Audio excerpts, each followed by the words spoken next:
Kur trajneri dhe klubi të beson, majat bëhen më të lehta për t'u arritur. Kjo është historia e Ernest Muçit, i cili pas largimit nga Beşiktashi, ku nuk u përfill nga trajneri i ri Sergen Yalçin, tani po shkëlqente Trabzonspori dhe po bëhet një nga figurat më të ndritura të Superligës turke. Transferimi te Trabzonspori erdhi me kërkesë të trajnerit Fatih Tekke, i cili i dha besim të plotë dhe liri për të shprehur potencialin e tij. Në një mbledhje të ekipit, Tekke i tha me një ton të thjeshtë por vendimtar: "Muçi, ndjehu i lirë kur kemi topin." Ky besim është reflektuar në paraqitjet e tij të fundit, të cilat kanë qenë vendimtare për suksesin e ekipit. Në 3 ndeshjet e fundit Muçi ka dhuruar spektakël dhe ka ndikuar drejt për drejt në rezultatet e Trabzonsporit.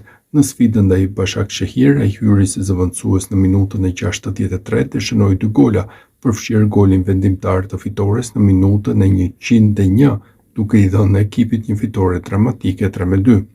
Në ndeshjen ndaj Konyasporit, Muçi ishte përsëri vendimtar, fitoi një penallti dhe realizoi një goditje dënimi duke ndihmuar ekipin të triumfonte 3-1. Ndërsa në sfidën më të fundit kundër Göztepe, ai shënoi të 2 golat e ekipit për të siguruar fitoren 2-1. Këto paraqitje i kanë dhënë Muçit serinë më të gjatë të golave në karrierën e tij në Turqi, duke dëshmuar se talenti i tij është tashmë i konsoliduar dhe i pashmangshëm. Për këtë performancë të jashtëzakonshme dhe ndikimin e tij të drejtë, renditja e tabelës ka ndryshuar ndjeshëm.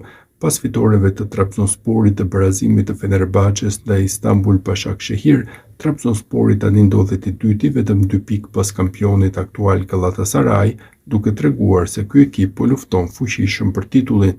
Ernest Muçi është shembulli më i mirë se si besimi i trajnerit dhe mundësia për të shprehur aftësitë mund të kthejnë karrierën e një futbollisti. Ai është sot një yll i Superligës turke dhe një nga lojtarët më të rrezikshëm për çdo ekip kundërshtar.